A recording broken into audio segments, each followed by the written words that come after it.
Hey guys, just a quick little note at the top of the episode here for you. We have been planning this interview for a while now, and we are so excited for you to hear it. Unfortunately, Jess had to miss it this week because her baby got sickies. We all know how that goes, though. Mom life first, right? But she will be back next week. And in the meantime, please enjoy this episode with Jenn Scott Pickett. UnBadding,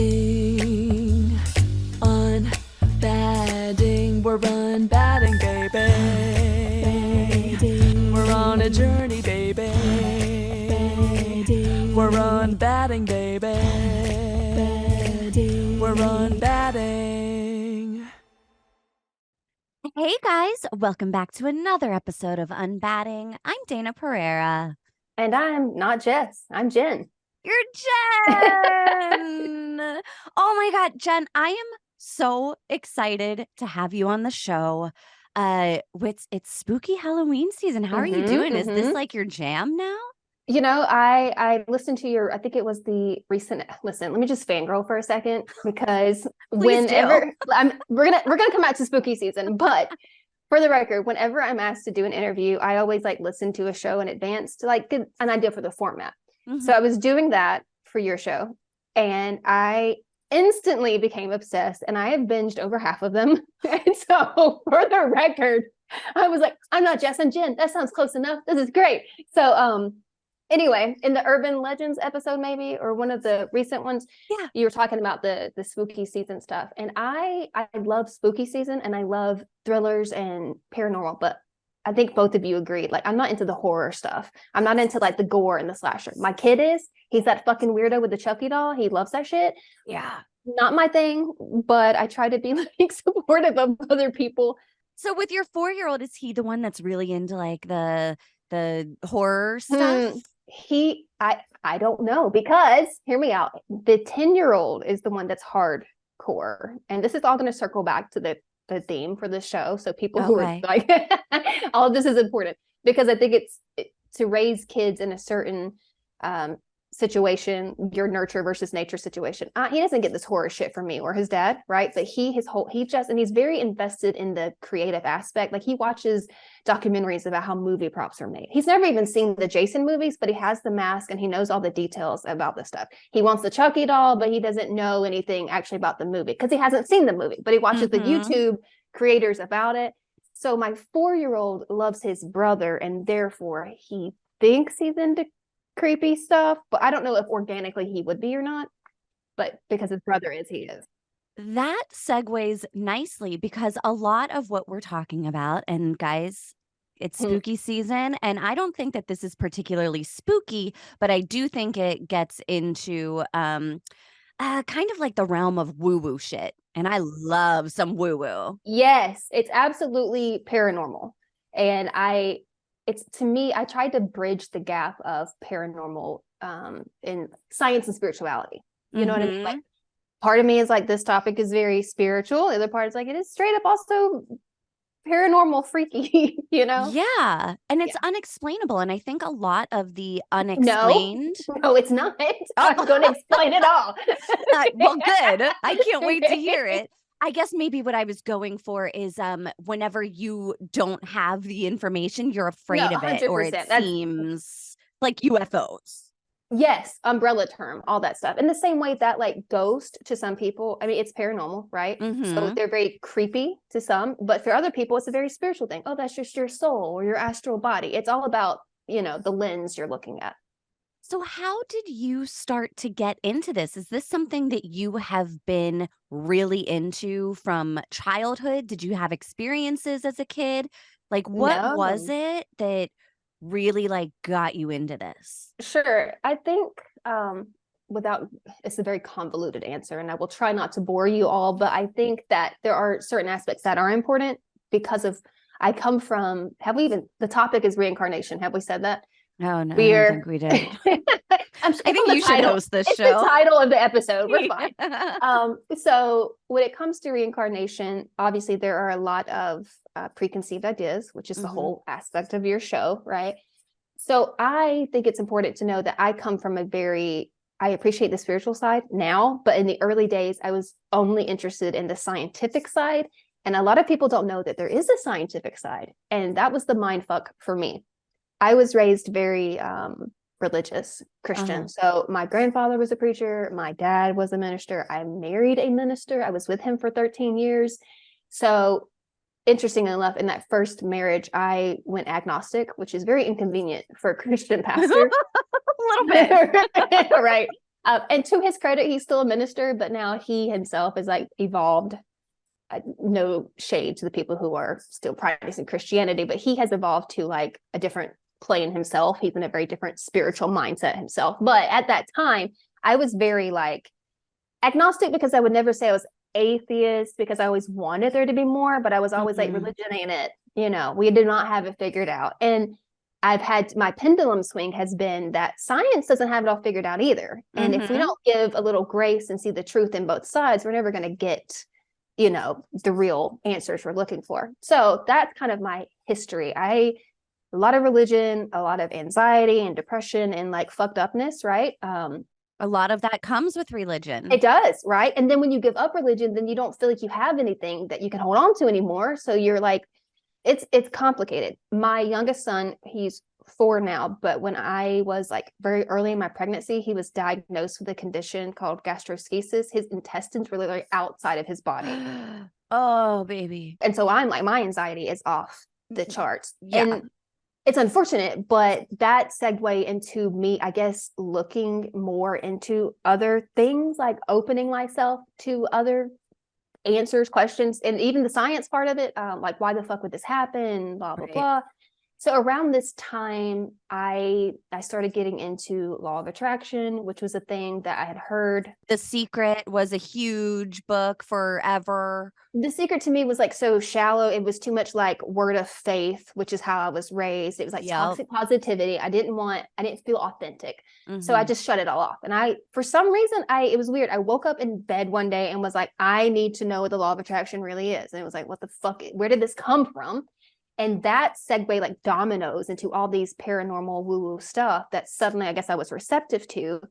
And one of the books that fucked me up is a book called Seth Speaks by Jane Roberts, written in the 60s. Are you familiar with it at all? I am not.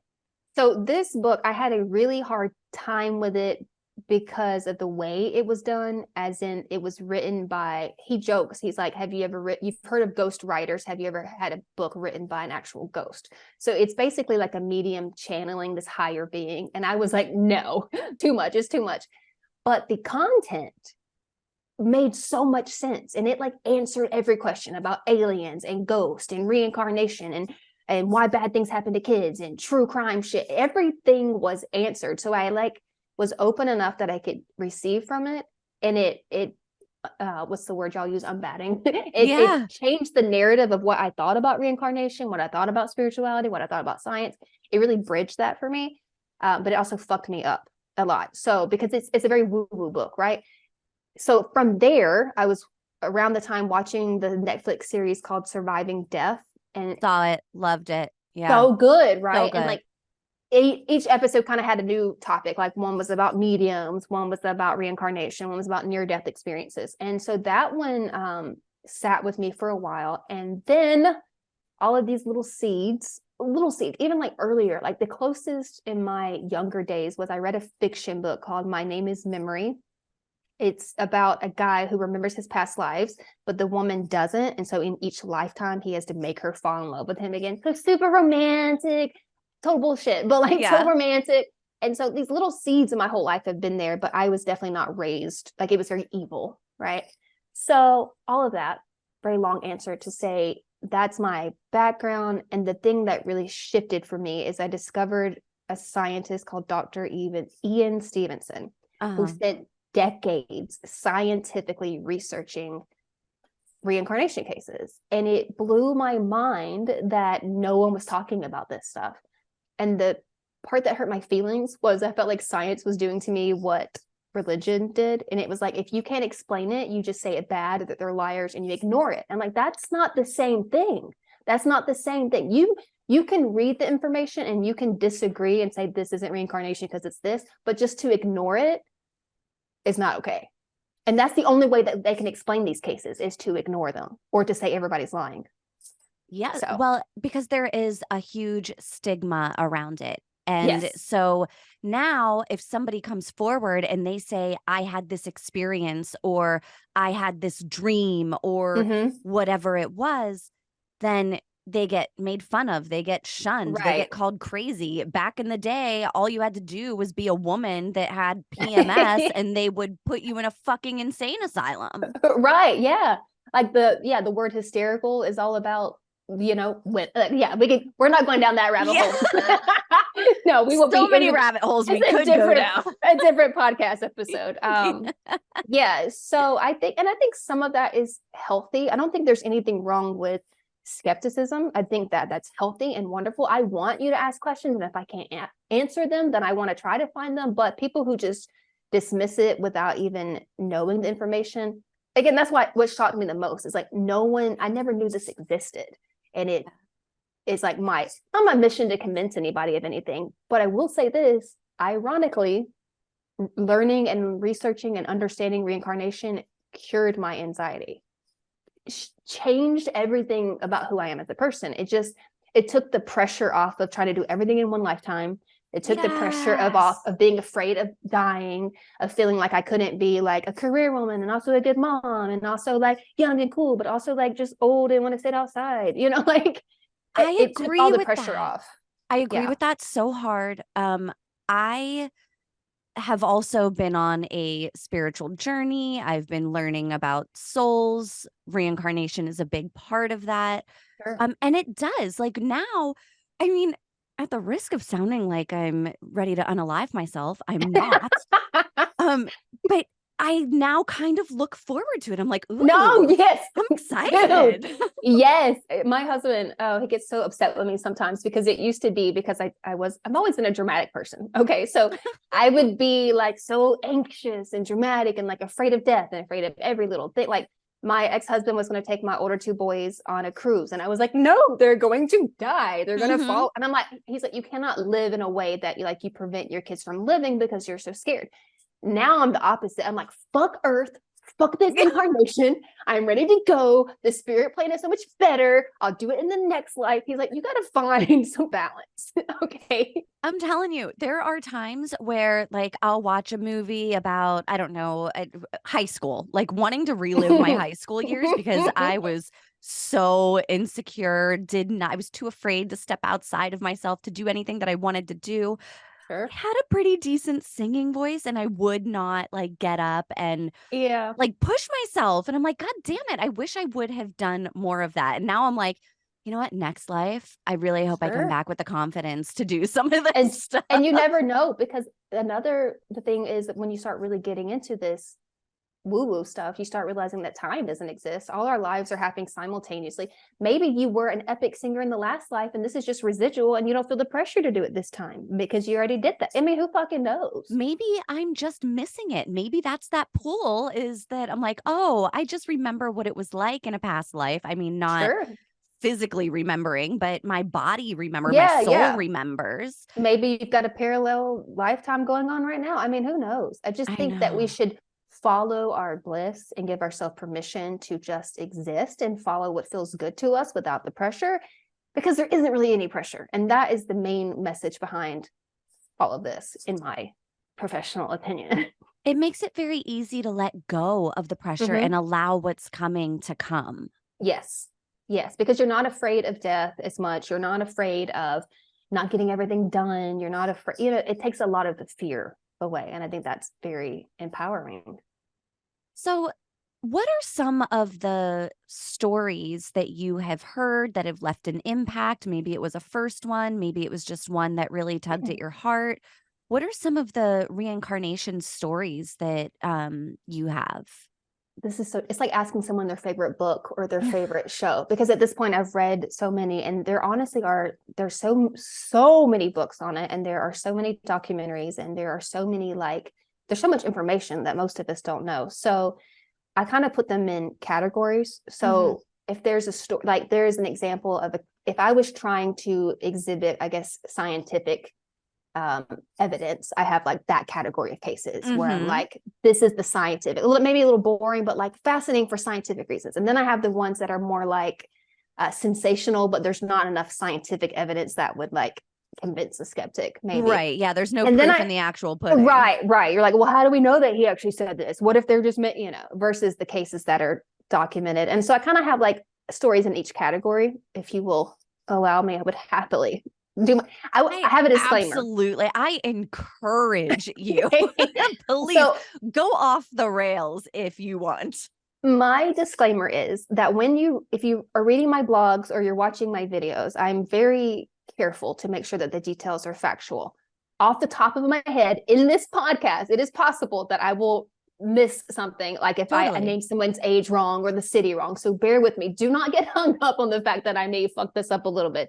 Do your own research. Human brain. Yes, I am human. Shit up. So I'm going to just like give you the stories without like scripting it. Okay. So there is an example of a girl in India who is documented of having over 50 pieces of evidence that are documented that she remembered and were proven true. So this kid's about 3 years old, and she's riding with her father about 2 hours away. And she says to the driver, can you go down this road? My old house is there. My old family is there. They're like, what? You're 3. We've literally never been this far from home. What's going on? And then she goes on to describe what the house looked like, the names of the people and all this stuff. And they don't follow up on it because it's weird. It's a 3-year-old, right? But then later, all these things come out, and then the researchers get involved. And long story short, this is a kid who also started singing in another language, and she would do a dance and she would sing, and the parents didn't teach her the language because they didn't know the language. They didn't even know what language she was singing in. But so they brought one of the researchers brought an expert in, and he was like, you're singing Bengali, and these are actual songs. Not even like she knew some of the languages and was making up. She was like singing actual songs that existed in another space. The family did not teach it to her. This is not a time when they didn't have TV. They didn't have a movie theater in that town. This is like not 1850s. Like there is no logical reason that she knew this information. Wow. That's called xenoglossy. That is a very common thing you'll see in reincarnation cases where a person speaks a language they weren't actually taught or exposed to. Sometimes they do it in their sleep. So, and there's some crazy story. There was one case where a girl was, the parents would hear her talking in her sleep, and it sounded like she was speaking French, and they had taken French in high school but didn't speak it. So they recorded her one night, and they sent it, or they went to the college or the local high school teacher, and they're like, hey, they didn't tell the teacher what it was. They were like, can you tell us what this little girl is saying? Yeah. And she's like, oh, she's crying for her mom. Someone's invaded her village and she's looking for her mom. Imagine your kid is speaking French. They didn't get it from you. And then I have chills. I don't care how many times I hear this shit. So there's a lot of cases like that it is unexplained. You're like, how do they know this? Right. The other case with it's kids a lot of the time too, it right? Is like kids usually are so kids. Open, still and fresh. And I mean, it reminds me a lot. I told you this story. I have not told anybody else in podcast land the story of my son, who, and maybe you don't remember, but I'll tell you again. No, I do. It was in my inbox on Instagram, I think. Yeah. I went to pick him up from preschool, and we're in the car on the way home, and he goes, Mommy, remember whenever I died and then I came into your belly? I love it. It never gets old. I was like, what? And he said, yeah, remember whenever I died? Now, at this point, I'm already in my journey. It has already hit me that to be very open-minded and to ask questions. And I'm like, yes, sir, please tell me everything. Yes. And so I asked him what his name was, and he said that his name was Jophus. I didn't even know Jophus was a name. Right? But I Googled it. It is a name in oh my gosh, why am I like blanking right now? Anyways, like it is a name. We'll just stop there. Yeah. So his name was Jophus. He was 16 years old. I'm assuming he died when he was 16. He said that he really liked his school and that he had dark hair and dark eyes. And so I'm like, And he doesn't now, right? well, he does. He has dark hair and dark eyes now. He has Okay, okay, brown hair gotcha. and brown eyes now. But I'm like, that for him to say that was That's crazy.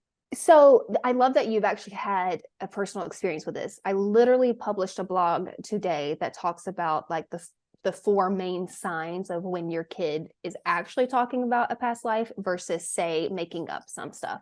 And obviously, a skeptic has I read Tyler Henry's book recently, and he said there's a difference in a skeptic and a cynic. A skeptic is it's natural. You're like hesitant to just believe anything. A cynic just is like refuses to even consider the actual evidence, They keep their mind so closed. Yes. So what's hard about anything like this, the woo-woo stuff, it's very hard to quantify it or put it in a lab, right? Mm-hmm. Some of the stuff is like you as a parent, you're having this experience, your intuition goes off, the hair on your arm, you just know that your kid's not making shit up, and that's Right. hard to like scientifically explain. But there Mm-hmm. are patterns, and you, for example, what kid is just going to use his imagination to be like, I was 16 and I died, And then I came into your belly.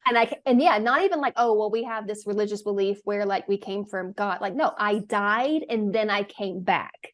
That's like the missing thing, which is a great segue for me to also say, I think one reason in our Western culture we're so closed off to reincarnation is we have a lot of misconceptions about what it is, because even religions that believe in reincarnation, that doesn't mean they have everything right about reincarnation. Yeah. There's truth to it. That doesn't mean they've got it all figured out. And the other thing is a lot of people here, they're like, they think that reincarnation means that heaven isn't real, and that's not true. Most souls have a space they go to in between lives. Mm-hmm. So like that doesn't negate near-death experiences, that they actually support each other. It doesn't negate the religious beliefs in heaven or paradise. They actually all support each other. We just have to like dig through the shallow shit on top and find like the common roots. So it's funny that you say that, because not too long after that experience with my son, he was sleeping in my room and he starts talking in his sleep. And what he says is something along the lines of like, not now, I'll come play with you when I die.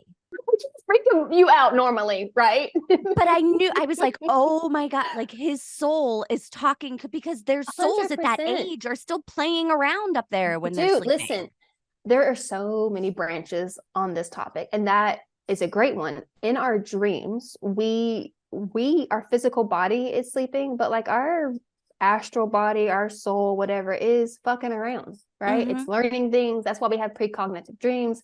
We are communicating with other people who are alive. We're communicating with people who have died. We're communicating with, let's say, spirit guides. There's a lot going on while we're sleeping, and that's what's beautiful about all this paranormal stuff. It actually, again, aliens, ghosts, reincarnation, dreams, all of this shit actually ties in together. It all makes sense when you're open to that. Some of the really interesting books are ones where they have people whose past lives are alien lives, because at first you're like, okay, no, too much, but then you're like, well, wouldn't that make sense? That like, why would we only incarnate on one planet, right? There's so much more. Oh my God, I love that so, so much. And it's not something that people typically think of a lot. Right. Nobody's thinking like, oh, I at one point will be or have been an alien. Right. Right. But why Bizarre thing. We're so limited, and we don't mean to be. It's like, it's weird because some people like crack the door open, and people like me just like kick the fucking door open, like Fucking Kool-Aid man, that shit. Yes. And every time I think that I've like got it figured out and like organized, some shit happens that like really still blows my mind. Like there are thousands of cases where you have kids, not just it's very common in cultures that believe in reincarnation, which is sometimes used as evidence against it. They're like, oh, well, of course you believe it because you're taught to. I'm like, no, they don't shut their kids down. They don't tell their kids that they're lying. They're open to the possibility. That's one of the bigger differences. But there are a lot of cases also in America and in Canada and the UK. It exists everywhere. And the internet has helped make, even me, when I post a video, I get thousands of comments total. I mean, I've gotten so many comments of people having personal experiences because we're open to learning it. But there are some weird cases out there. that like will really fuck you up. You see the patterns with the typical cases, and then you have cases like there was this one where this guy was about 16, and this was printed in a newspaper, by the way, like in the 60s. Okay. He died at 16. He was walking and they were doing some, I don't know, road work or something, and a rock hit him in the head and he knocked him out. So the townspeople went looking for his family, which were, I don't know, I want to say 30 minutes away. He is immediately outside of his body. So he's looking at his body. His soul was like, what is going on? And then he thought, oh my God, my mom, because they're talking about going to find his parents. So the moment he had the thought about his mom, he's transported to his mom. This is important because the mom is at 2:00. This is how he's documented the time. It's around 2:00. And the mom says, I get chills. His soul she can't see it, but his soul immediately transfers to his home, and his parents are having lunch, and his mom sits straight up and she says, something's happened to, I can't remember his name. Let's call him Jacob. Something's happened to Jacob. The dad's like, shut up, woman, eat your lunch. And she's like, no, if we leave now, we can be there before 2:30 or 3. So he watches them do this. As they're having the conversation, there's a knock at the door where a telegram has been sent, and they're like, your son he's dead, or he's on death's door, whatever, you need to come see him. And she's like, I told you, right? So suddenly, instead of just following them back to his body, he's transported to a neighbor's house that he recognizes, and this woman is in labor, and there's a doctor there, and there are women, and the baby's being born, and he feels this urge to get into the baby's body, and he's going to do it. And then I have chills. I have so many chills. The doctor says, we're losing them both. And he was about to get into the baby's body. He felt this urge he could not deny. And then he thought about his own mother and how she was at the bedside of his body, and he freaked out. So he transported, returned to his own body, came back. He told his parents, I saw you having lunch. They were like, oh my God, right? So as he's healing, he finds out that neighbor that he had this experience with at 2:05, she delivered a baby who was stillborn, and she died. Oh that shit happened. How do you explain that? How do you explain that he knew he was dead? His body's here. He could tell his parents what they had for lunch. He could tell them what their conversation was. He could tell them what time the guy showed up. He could tell them that their neighbor had a baby. He was supposed to be that baby, but he chose not to. And how would he know that? You know, like there's so much more to life than like what we have been told to believe. So how are you with like signs from the other side? Like for me, I get white feathers from my dad. Every time I see a white feather, is there a connection like from when he was living, or like how's your I don't know that there was ever a connection to a white feather in particular. After he had passed, when I was ready, I saw a white feather, and I just knew immediately. I knew it was an instant intuition, knowing. Yeah. And I just said, hi, Dad. And now it's very interesting because I will get white feathers on the most crazy times. Like my wedding day, I was out taking pictures, and there was a white feather. I made my photographer take a picture of it. So my dad passed. He had cancer. He had lung cancer. And my stepmother at the time was going through a very difficult situation. She had recently lost my cousin, who was her best friend, to cancer, and then found out that my dad had cancer. Right. And she went into meltdown mode, and she ended up actually leaving my dad while he had cancer.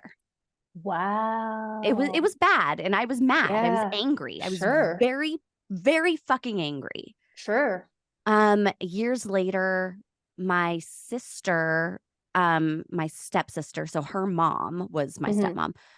She was having a baby, and I happened to be in town, and she invited me to the baby shower, and I knew that I was going to have to see her. Right. And I was fucking struggling.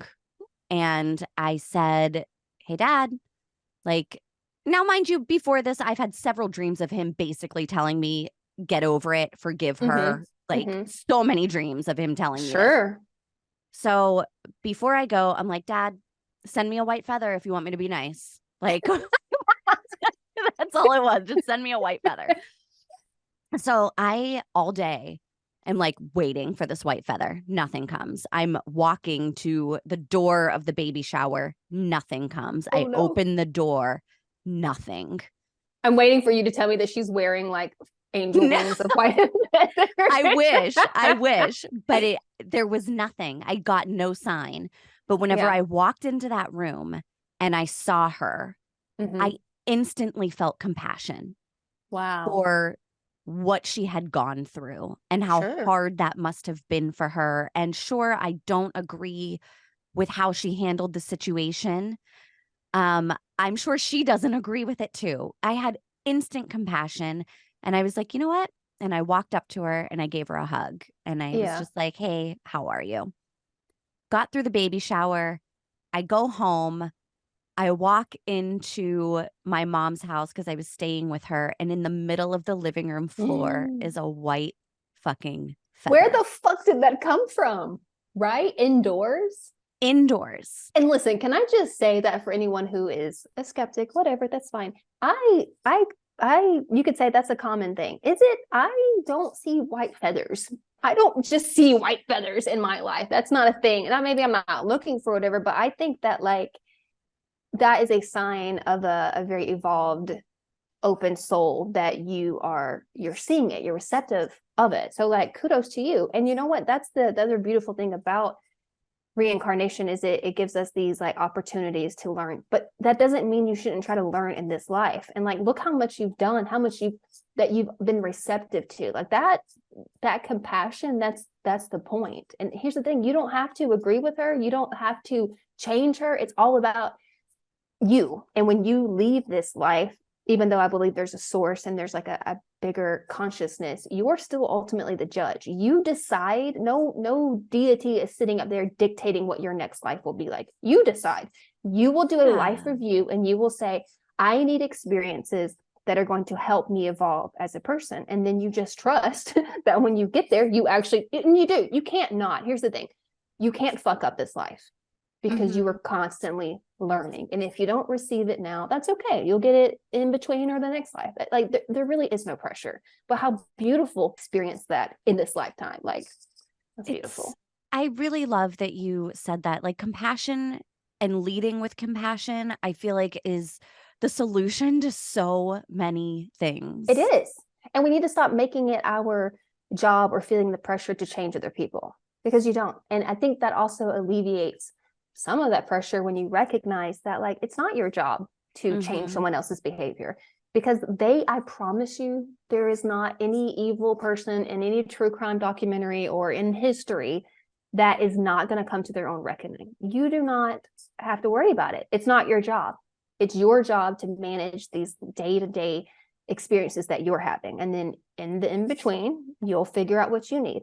Which is a good segue also to like a lot of people who blame their childhood, which I get. I had like a rough childhood, but I see that through a new lens too, because I recognize I chose to be born to these parents in this environment. Why? What was I supposed to learn? What did I learn? How did this add to me? And it changes so much about that victim mentality, and it's empowering, but also puts the responsibility on you. So you have to like find that balance of those two things. Well, and I love that idea too. I just saw a quote the other day that was talking about how you can feel other people's pain, but it is not your responsibility to fix it. Absolutely. It is their responsibility. And I had reposted this quote, and there is actually a guy that was like, but what if you're supposed to like love that person and get them through it? And I'm like, no. You are misunderstanding this quote entirely. It has nothing to do with not being there, not being supportive. It's saying that I can feel your pain, but it is up to you to do something about it. Loving somebody doesn't mean fixing their problems. And that has also been a very powerful lesson. And here's the thing, logically and even intuitively, I can understand things that I don't necessarily implement. Totally. Right. Oh, but it has helped me a lot with my struggles in motherhood, because one unfortunate thing about our Western society is we really don't have the village. Most of us aren't surrounded by the cousins and the aunts and the uncles and the grandparents and the neighbors. We don't have that cozy network and at the same time, if you look at your child as this is not a blank slate that comes to earth that you're supposed to instruct. This is a soul who has been here before. You are just the path that they got here, and they're probably here to teach you shit. It's a lot less about you. And that helped me, because I felt like I can barely make decisions about my own life. The pressure of like not fucking up someone else's life was it was so too much. So like realizing like, it's not that I don't love you. It's not that I don't support you. It's not that we're not having like a collaborative experience here, but that's what it is. It's co-creating. It's not like I've got it all figured out and I'm going to tell you what to do. And when you don't, I'm going to manipulate you and control you because I'm scared. It's like, I have to trust you're your own soul. And you know what you came here for. And I'm just going to like try to let you do it. Yeah. And I'm just going to sit here and try my best to lead with compassion and understanding and let you do you, because you're right. It is not about control. Right. And that's where a lot of that anxiety comes in, right? Like whenever you feel like you are out of control or you're trying to control a situation that you can't because it's fucking impossible. And that's the thing. It doesn't work. It doesn't work. And it's not supposed to work. You know, because that's not what we're actually built for. And I want to kind of put a trigger warning. I try to respect that certain things that are very easy for me because I am where I am when I talk about death, or I talk about things that used to be very triggering for me are not now, but other people obviously are in their own journey. Totally. So I don't mean to be like, I don't, what's the word? Like cold dismissive, or like nonchalant, dismissive. Yeah. But there are a lot of situations that I think are very brutal for people that I would say are the worst things I can imagine in terms of like losing a child, whether that's a miscarriage or a stillbirth or a young child. And when you are open to reincarnation, that can also be a very healing thing. And those children tend to be very, very evolved souls. So again, I'm not pretending to be an expert here, but for whoever it may console, if you lost a young child or a baby, most likely that is a very evolved soul who didn't even have to come back to earth, who didn't have any karma shit, who came to earth. It doesn't feel like it, but is doing you a favor. They came here for a very short experience because it was supposed to be a catalyst for your earth experience. It's a growth. We help each other out. It is. And I think that, again, I would understand why anybody going through that would be like, fuck you, this hurts, how dare you. But for the people that are in a position where it can offer healing, I think that is a very, very powerful way. I feel like I have to plant that seed that a lot of areas of life, reincarnation is fun and fascinating, but there are so many areas in terms of relationships and in terms of like the unexplained that it really is an umbrella for so much. Well, it's Earth school is what I like to call it. Yes. And it's one of the hardest schools. So if you're struggling, of course you are. This shit is really hard. It's very, very hard. And one of the things, and maybe this is like a morbid way of looking at it, but I'm like, man, maybe if I go through a lot of shit now in my next life, I will just coast. That's a thing. Listen to me. That is a thing. That is a pattern. So supposedly, I love how I can pretend to be an expert as though like I've like been to the fucking plane and came back. These are like based on the patterns of books. You have a BA in this at this point. Okay, you've read the books, you've done the work. I think that we can take you as an expert. I appreciate the vote of confidence. So the theory is, yes, that we all have different personalities. We don't lose those personalities when we die. A lot of us are afraid because of our ego that we're going to like just turn into like nothingness, or we'll forget. We come to earth, we forget things intentionally because we're trying to lose ourselves in the experience. But part of the reason that we don't talk and we sleep so much in the first year or two is because we are not always here. We're halfway in, halfway out. We do remember in the beginning. We start losing our memory on purpose, the same way you would go into like a 3D movie or a VR experience and you just want to be immersed and you want to be lost in the experience. It's a game. It's not that fucking serious. It's supposed to be so that, and also if you have all these past lives and your husband was once your brother, that's gross. You're not going to be able to appreciate the relationship. Totally. You're like, you were my, and there are documented cases. There was this one little boy who was born to a mother who he was her neighbor, while she was still alive. This is kind of hard to explain. So this woman has a son not long after her neighbor dies. The son is the neighbor reincarnated. So she remembers the old man that he says he used to be. They would dispute over their water. Now, what 2-year-old is going to have an awareness of this? And he was like, you used to irrigate your fields with my water. And so like there was one little girl who remembered being her mom's husband in a past life. So she was trying to get rid of her biological father. She was like, we don't need him. I love you. So like we're supposed to forget because shit gets weird, right? You have to think of it like it's like Johnny Depp versus Willy Wonka and Pirates of the Caribbean. Like he's Jack, but he's really not. He's really Johnny Depp, but he's playing Captain Jack. So you're Dana, you're not really Dana. Like you're really good at being Dana right now, you know? Yeah. And that kind of it's supposed to be fun. It's hard, but it is what you were saying earlier. It's like, it's the class load. Some of us were like, we want to take all the college classes and we want to knock it out. And then sometimes you get here and you're like, this is actually too hard. I need less classes. But when let's drop a few credits here. Yeah. So sometimes people, you're like, oh, you look at them and you're like, they have a really boring life or they didn't accomplish anything. They probably did some shit in a past life or in the next life and they're just resting. And that's okay. That is a real thing that happens, supposedly. Okay. So let's take like a Kardashian, for example. Do you think that they have loaded up on their class load, or do you think that they are just like super? I mean, I feel like they have a lot going on behind the scenes to be this known on the planet, basically. Do you feel like they've loaded up their class load? Or that could be perspective, because you could have a person, like a class load for one person could be, there's a teacher that talks about, think about this. If you are a very good tennis player, you are not trying to be an asshole, but you probably don't want to play a neighborhood kid who just started playing tennis. You want to play like somebody who challenges you. Yeah. So it's not necessarily, it could be a Kardashian, I don't know, but you could take a person that's living like in a war-torn country, or a person who's lost many people to cancer, or a person who was born into poverty. These people who have like, maybe they have like birth defects or like illnesses or chronic situations, and that is a heavy class load. And to us, it's like, why would anybody choose? But for them, it's the challenge of, can I enjoy a life? Can I learn shit?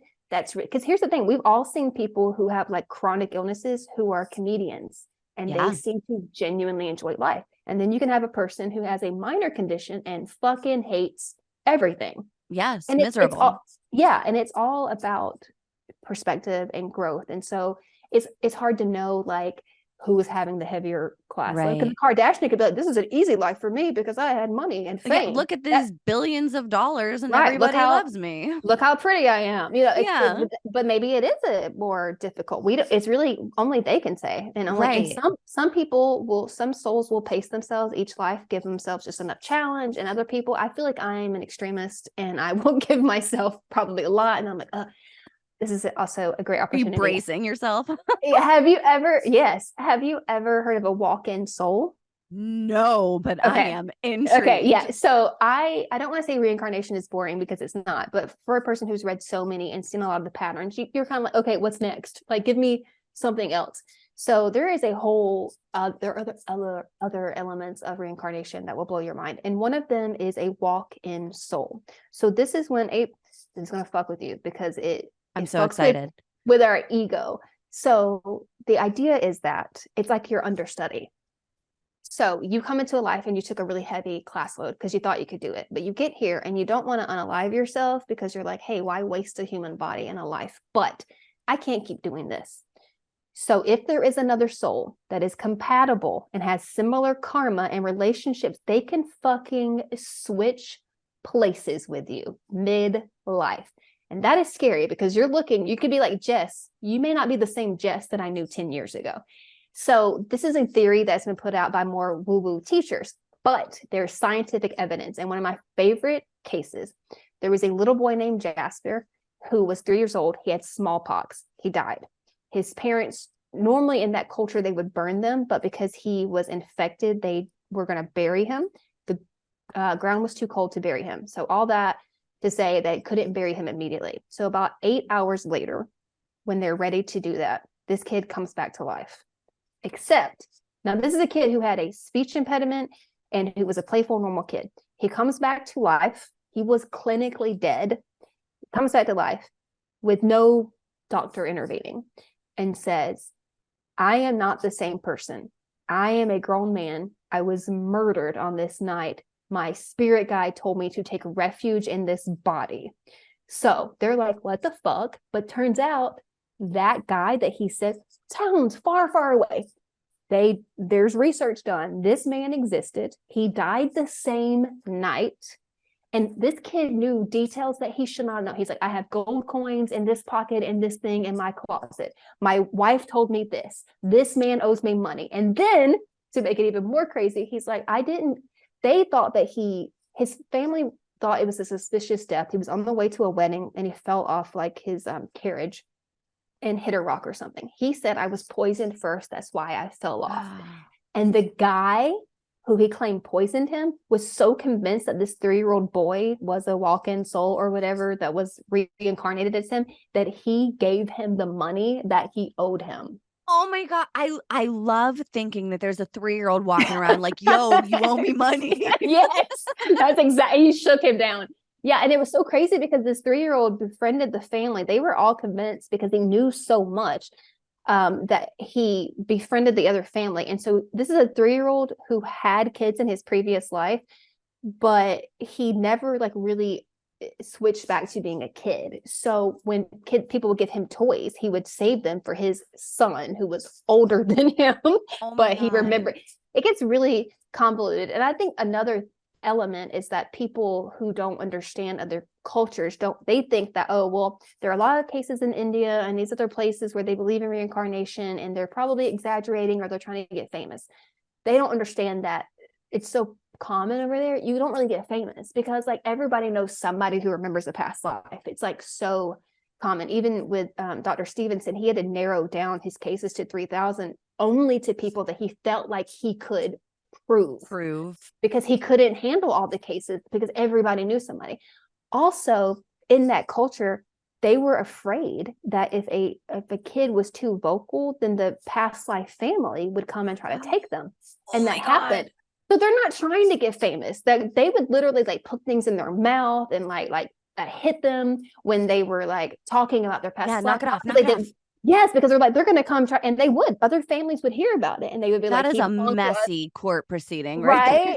I mean, honestly. Oh, you're talking about court. Listen, there is no scientific evidence or whatever for this, but it's one of my favorite stories.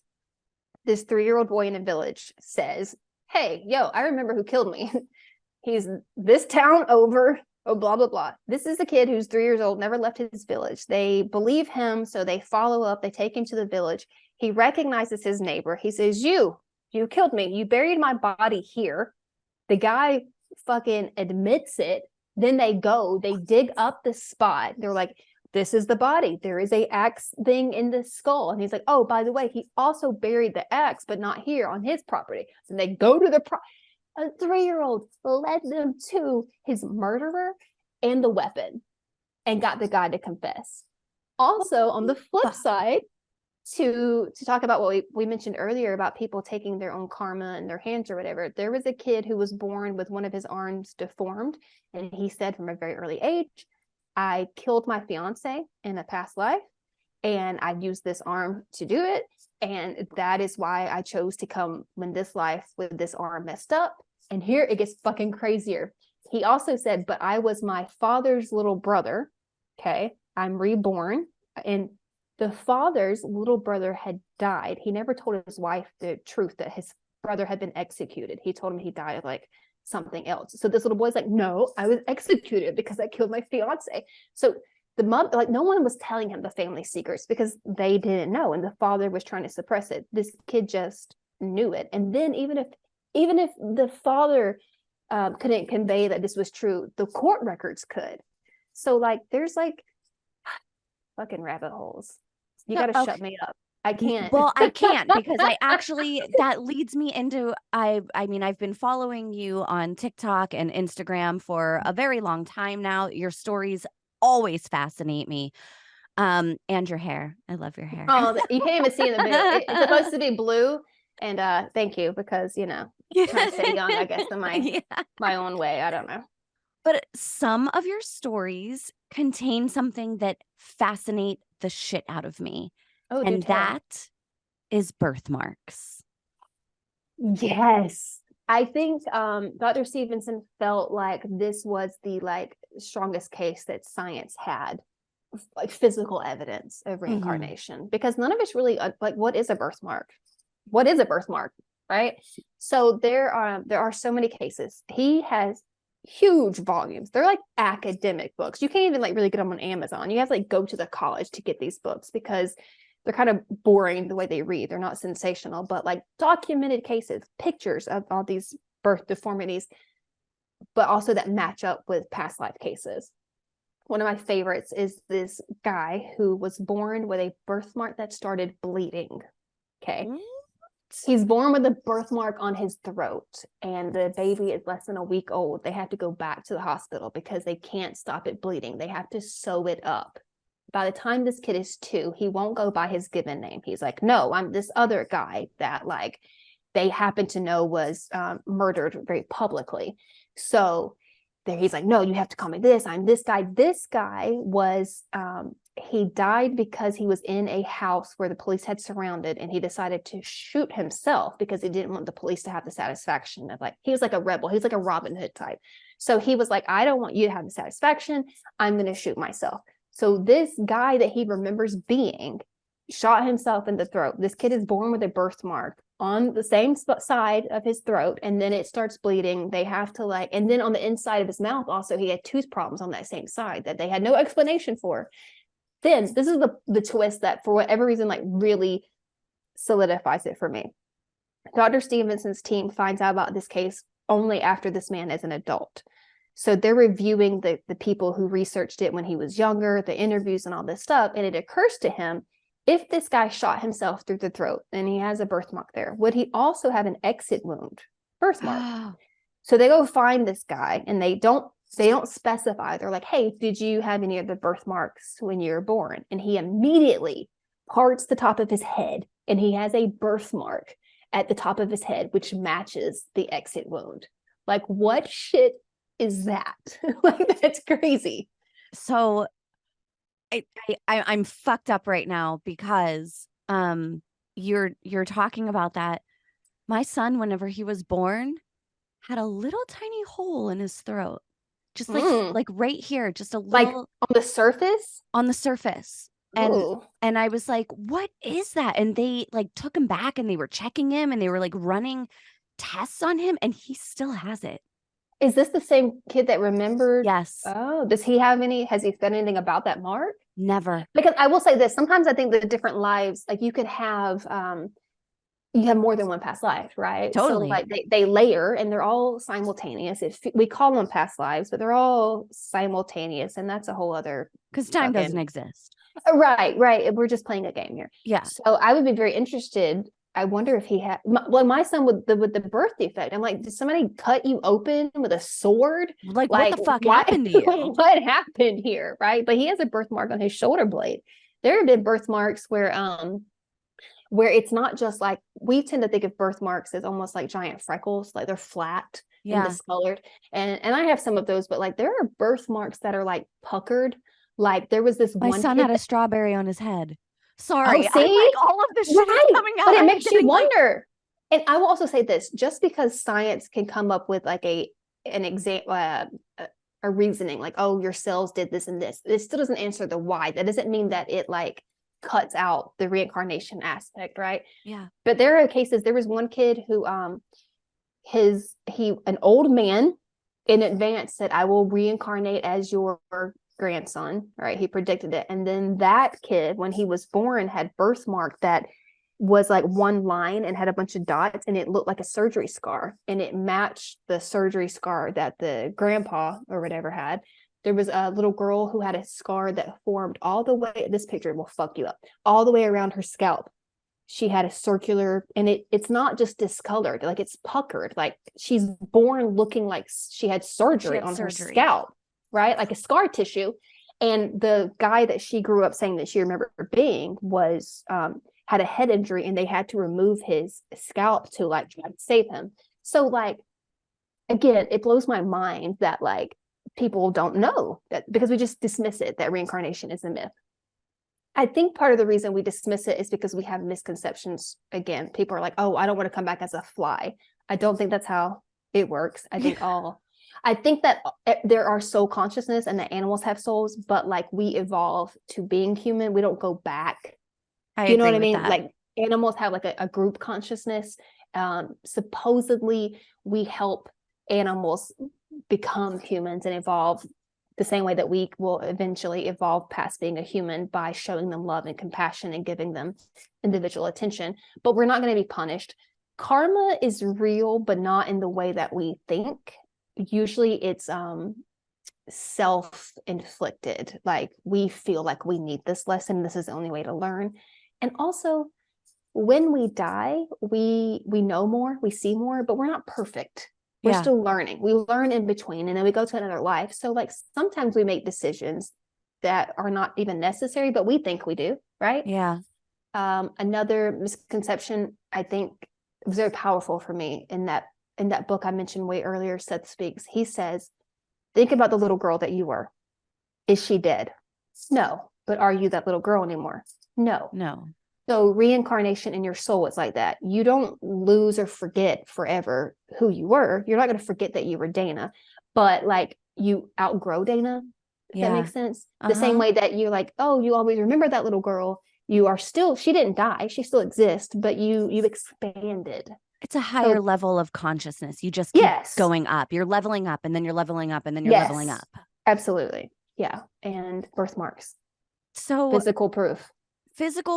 So my other question for you has to do with, I know that you had done a hypnosis. Was this like a past life regression kind of a thing? I was specifically, it's very obvious listening to me that like I believe this shit and I'm very into it. So people will be surprised that like I also have a lot of walls. I'm still too skeptical. I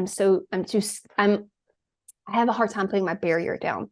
So I went to hypnosis expecting it to be, and there are people who have hypnosis sessions and they go really fucking deep. And they relive their past life like a movie, or they're present in it and they have a very deep experience. That's not what happens for most people. And so when I did my hypnosis, I was a little disappointed and I thought I was making it up. Right. And I'm like, oh, I'm just making shit up because I want it to be. But when I recorded the session, my hypnotherapist was very clear. She was like, in the moment, even if you think you're making stuff up, just go with it. Just go with it. Just see what happens. And then you can record it and you can listen to it and you can process it. But like try to let your guard down. And I think most people need more than one session, probably, depending on where they are in their life. And I've practiced at home, and I've had some interesting experiences that I'm like, oh, I'm going to dismiss it if I don't have like a fucking birthmark where I can prove. Right. Yeah. But I think on the other side, let's say it is your imagination. If it heals some part of you, if it is your subconscious, then it's still helping you. And there are practicing past life regressionists who don't believe in reincarnation necessarily, but they see the healing effects of it. So they do it because they're like, whatever your mind is doing, whether you are remembering or you're making something up, it's helping. It's helping. There was Carol Bowman tells a story about her son. His whole life had eczema only on one arm. And then he went into like this like trance-like experience, had a past life where he was shot through the wrist during war, which again, what fucking kid makes this up for fun? Right. Relived it, and his eczema went away. It just went away, because sometimes the only way I think we can cure that is to like almost relive it. And it's like when you're remembering the experience, but you don't remember that you survived it, it doesn't give you that healing. And you're like, oh, this already happened. I'm not, drowning victims. That was my experience. When I went under hypnosis, I at first was like, this isn't working. And you don't realize that it is working because you have this like barrier up, depending on who you are. Some people are better at this. Yeah. So for me, I was there and I was like, I don't know, I feel like I'm rocking or something. And then she was like, that's okay. Sometimes people just feel like, they're being guided. And then I was like, and it just fucking flipped. And I was like, I'm on a ship. I can see the ocean.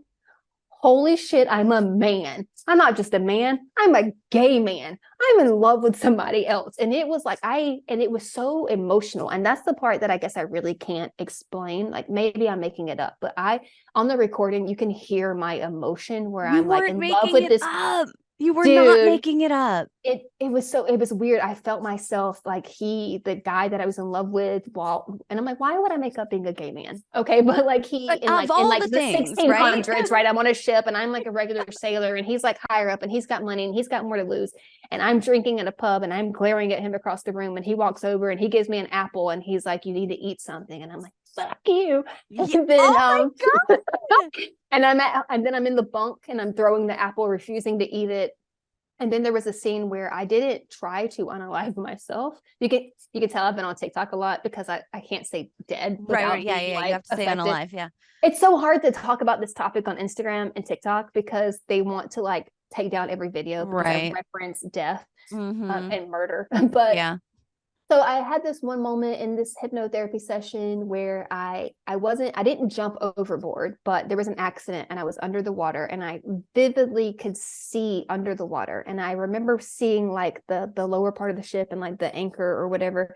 And I was like, that part is sinking. And I watched the bubbles as they were rising. And I had this moment where I was like, okay, I can choose to just sink or I can choose to rise back up. And I felt paralyzed and I felt something. This is where I got really emotional. You could hear my voice break. And I was like, something fucking pushed me up.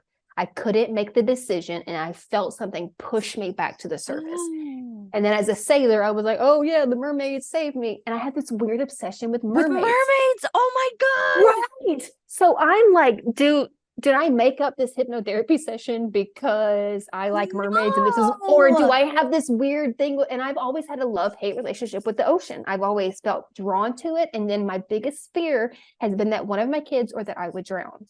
And so I'm like, and so phobias are big. Reincarnation explains a lot of phobias for why kids can have fears of things that they didn't have a traumatic experience for in this life. Why is my kid afraid of the bath? Why is my kid afraid of, not just normal fear, like irrational phobias for things. Fun personal story too is that like I don't eat meat, but not in the like, oh, I love animals and you're terrible. I just don't like the texture. I've always had like an issue. I don't like meat. My mom, when she was pregnant with me, couldn't eat meat. She would throw up if she smelled meat. So my whole life, I've just, like there's so many little nuances that we bring with us from our past life. There's no one in my family was a vegetarian. My whole life, I'm like, I can't eat meat, and I can even like do chicken broth. You can cook with me, but I don't want the texture in my mouth. Right.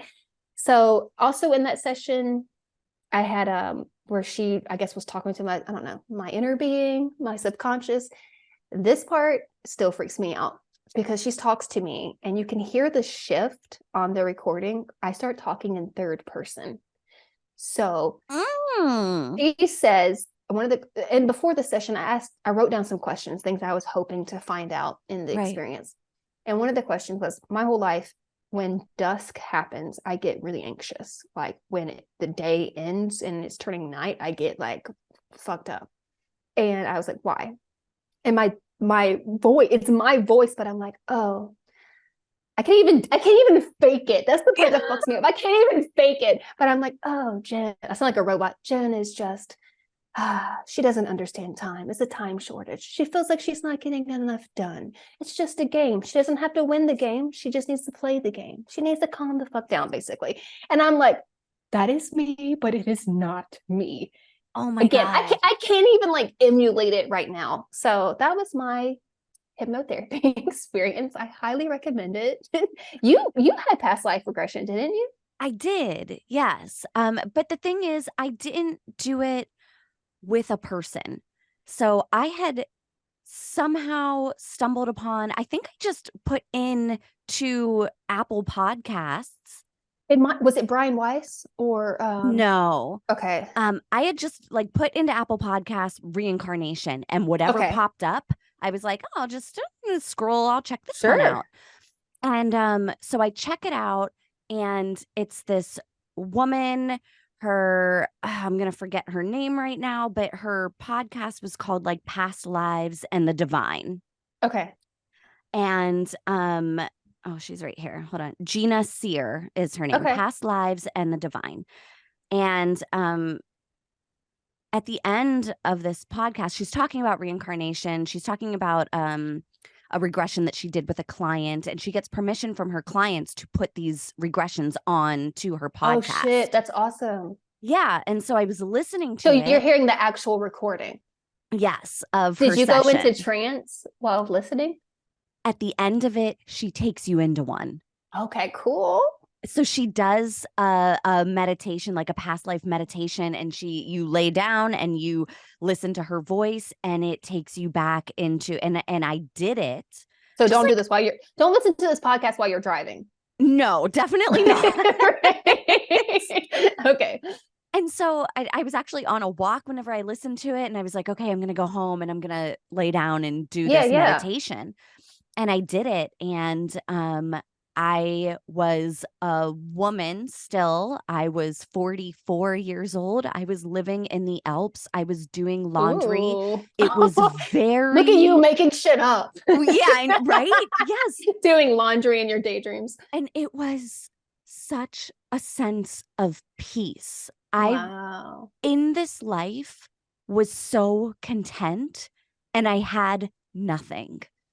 I was just living on a mountain. The chills. Oh my God. And this is what I mean. Is that you feel it in your gut that there's more to, oh my, I feel it. I feel it. This is beautiful. It was, I like my hair, I could only see the back of me. I couldn't see my face, but like my hair was pulled back, but it was like really beautiful. And I felt really good. I felt secure. I felt happy and content. I was just like breathing in the mountain air, and I was just sitting while my laundry was drying. And I go home and I have a tiny house with a big table. And all of my family is coming in, and we're eating dinner together, and we're just being. And it was so beautiful. I felt so content and fulfilled. And I really think that it was trying to tell me to let go of some stuff here. Like, I don't need all the stuff. Yes. That is my goal in this lifetime, is just to calm the fuck down. Yeah. And to because it's like, it's so easy to forget how much you have and think that you're not going to be happy until you get more. But that is the trick. That is the bottom line, is how can you make peace with where you are now? And that's the thing too. A lot of past lives, we talk about the sensational, dramatic, murdery ones, but like we've had a lot of lives that were like that. And that is what you needed. And that was the experience that you needed. And that's what you can bring into this current. You borrow from lives. We're all happening right now. You're borrowing from that because it affected you. Like it you know, and that's what matters. I will say this too, is a very cool. Most of the stories that I really lean on are the ones where they are children or even adults. There are a lot of really amazing hypnosis stories, and one of my favorites, probably the most famous commercially book about reincarnation, is Many Lives, Many Masters, and that's very surface level. So there's so much more to that beyond that, but Dr. Weiss has several books beyond this particular book, and one of them, I think it's called Only Love is Real or Only Love Matters, something like that.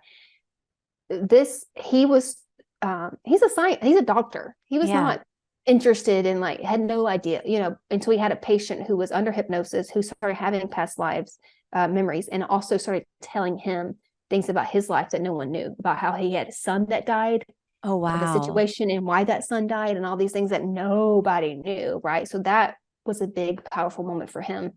And he really hasn't spent his life trying to convince anybody else. He's just kind of leaned into, how can I help people? So he started taking on more clients for past life therapy. He had a guy named Pedro. These are pseudonyms, but he had a guy named Pedro and a woman named Elizabeth. They never had an appointment the same day or the same time. They came to his office, they saw him, but they never were even in the waiting room together. But he starts realizing that they're having past life memories that are complementary to each other. Oh, right. So, for example, the guy would have a memory of being an old man who was beat up by soldiers, who was dying in the street, and his daughter came rushing to his aid and held him as he died. And she would have a memory of like watching her father be killed by soldiers and rushing in. Right, right. He would have a memory of like being at on a hunting trip and coming back to his village and it's on fire and thinking his wife was dead and his family was dead, and describe the tents and the whole scenery. And then she would describe her husband being away on a hunting trip and watching her in-laws die, and then what her village looked like, and then she was kidnapped and her husband thought she was dead. Right, but he's a doctor. Confidentiality, he can't tell them, right? Yeah. But he's trying to put it together like this. Like, are they soulmates, or am I supposed to tell them? What is this connection here? Why is this happening here right now? So he's like trying to be professional, but then he finds out that Pedro is having one last session because he's going out of the country, moving away. And he feels like, oh, frantic. What do I do? I have this last chance.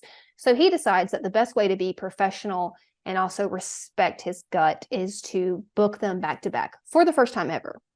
He books them their sessions so that they'll hopefully cross paths in the waiting room. And they do, but like, it's like you're in a waiting room, you meet somebody, you know, like, I hope he took all of the magazines out. Like, no, he even went as far, he was leaving, I think he was leaving Pedro's session and he introduced them. Oh, this is another patient of mine, hoping like, yeah, but nothing happened because they're like, I mean, he said like you could feel like maybe chemistry, but like they're not going to be like, I'm going to ask you out in front of my doctor. Right. Right. So he was like, I did what I could. I don't know what to make of this. Maybe it was really about me learning something, and he lets it go.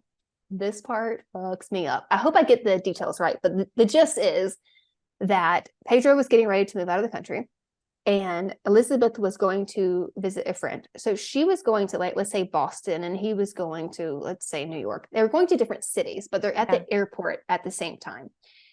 And her flight gets delayed because there's mechanical issues. She gets put on his flight to reroute her as a, what do you call it when they have to stop in the middle? Instead of a direct like flight, a layover. A layover, right? So she gets put on his flight. They do recognize each other because they met the one time. They sit next to each other. He changes seats with somebody so he can sit next to her. Fast forward, long story short, they get married and have a child. Right? So they're married now. These are two people that he like technically introduced, but they had past life memories and they just felt attracted to each other outside. Right. Like, he didn't schedule their flight. He didn't like put them together in that way. I mean, like, I don't know.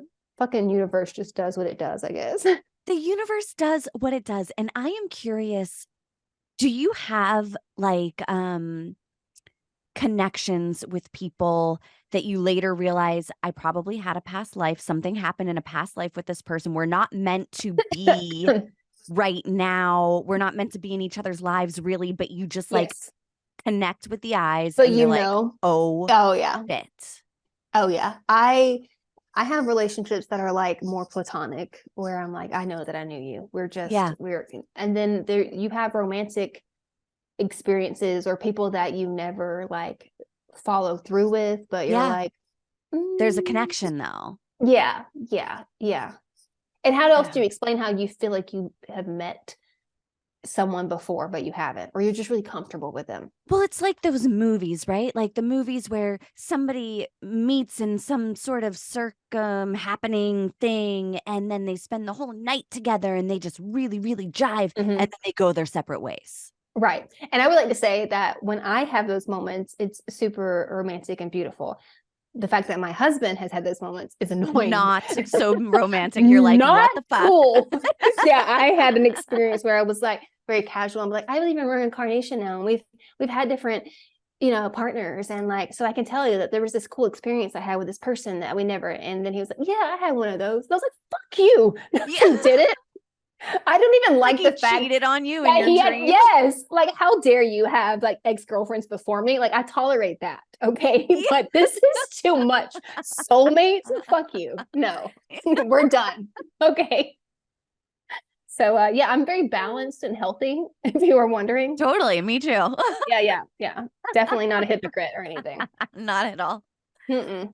Oh my gosh. I feel like I could talk to you for another hour and a half, 2 hours, 4 hours.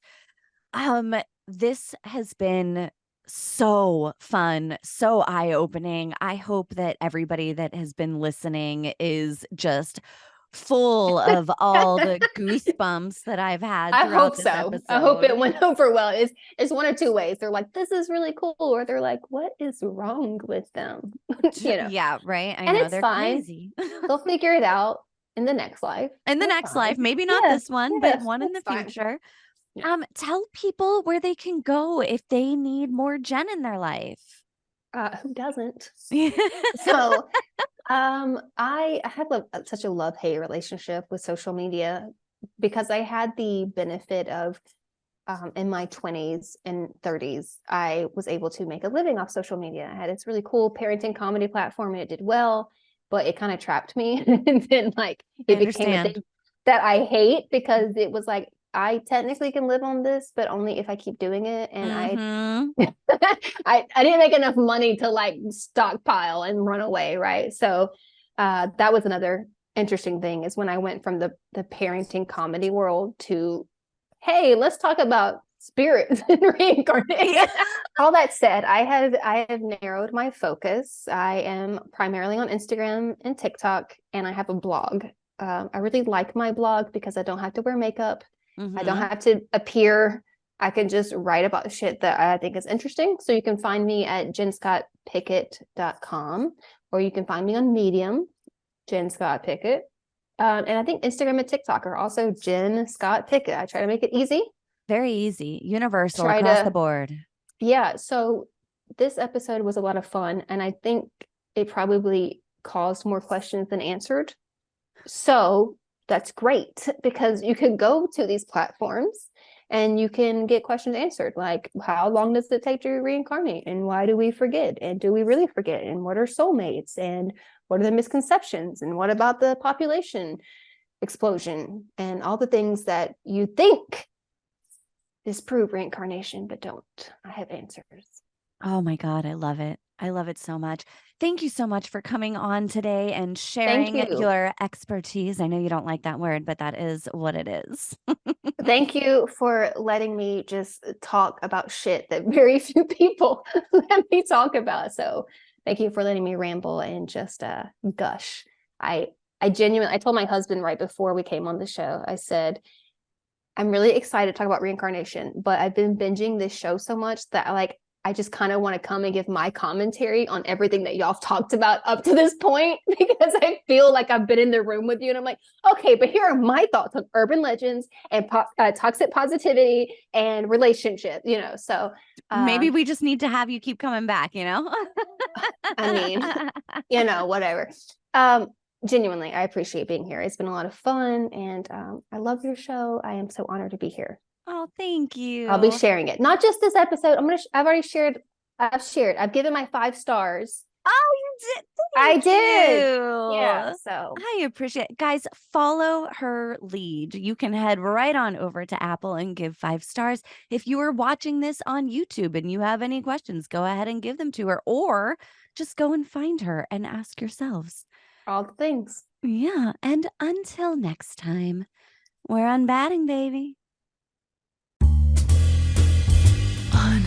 Unbadding, unbadding, we're unbadding, baby. We're on a journey, baby. We're unbadding, baby. We're unbadding.